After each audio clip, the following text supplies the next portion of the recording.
Hello world, this is RandomFix, and today I'm going to show you how to bleed your brakes using a milk jug like this. And this is fast, effective, and very cheap. And follow along.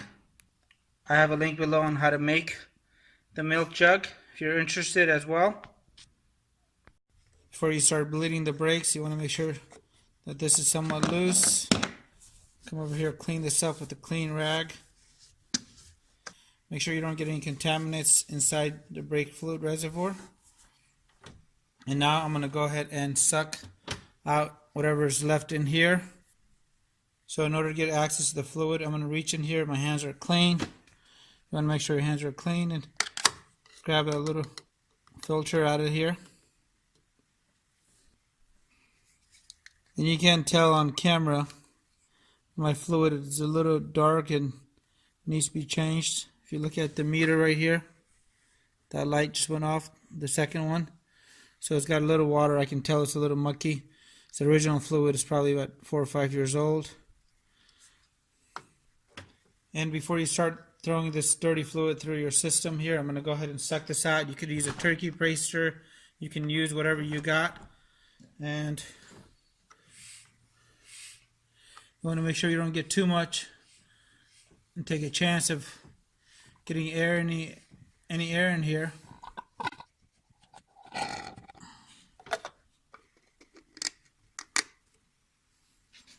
you ever get brake fluid on your hands, make sure you wash your hands and don't touch the paint. And I got myself the correct brake fluid for my car. You can check yours.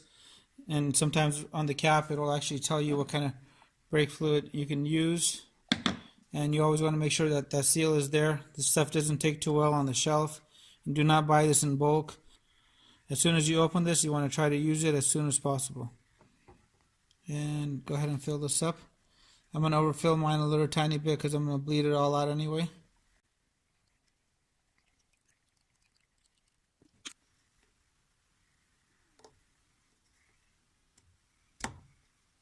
Tighten your cap up.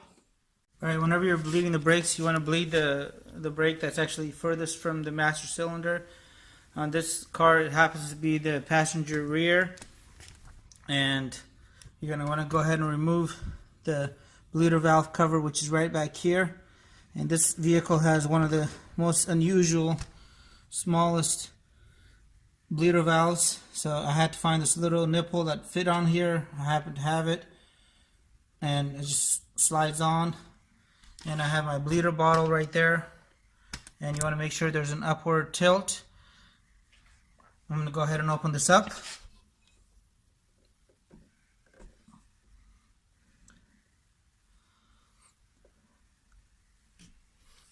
I'm going to go pump away now.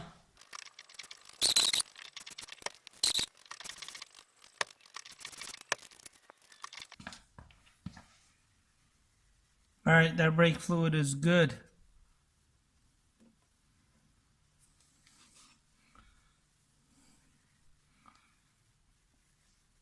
You can see how clear this is now.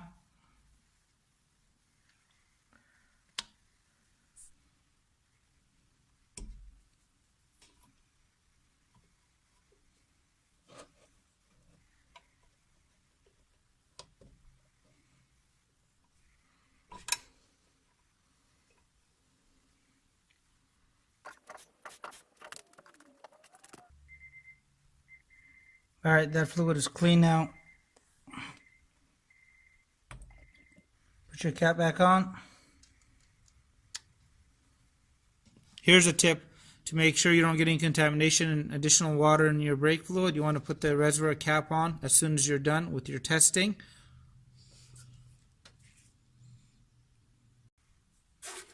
So far, here's the fluid we've gotten out, and it's pretty bad in this car.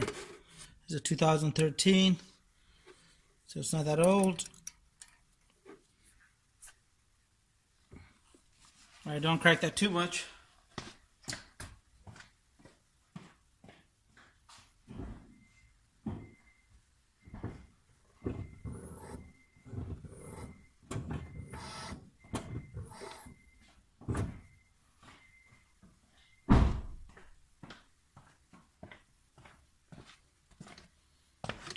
Perfect. That is some clean fluid right there.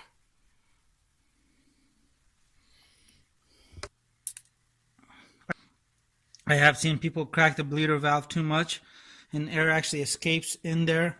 It happened to me a few times on an Audi and once on a Jetta, but something to watch out for. You just want to go ahead and just crack it barely and go about maximum quarter turn anytime you're cracking the bleeder valves here.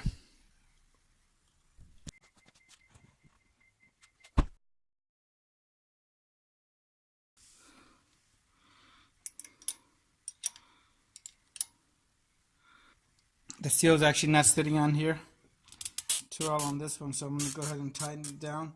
You can just use a zip tie like this. And there it goes. It's got a perfect seal now.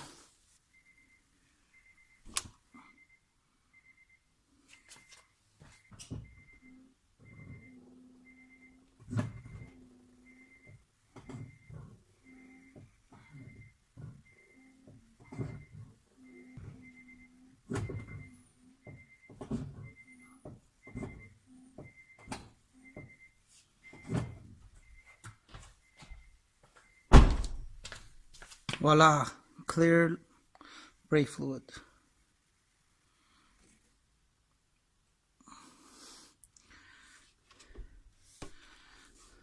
There you guys have it, how to bleed your brakes using a milk bottle. And this is pretty disgusting in here. I wasn't expecting it to be this bad. And let me know you guys' thoughts and any questions you guys may have. And thanks for watching. Let me know if you guys have any comments. Hit the subscribe button, and I really appreciate your continued support.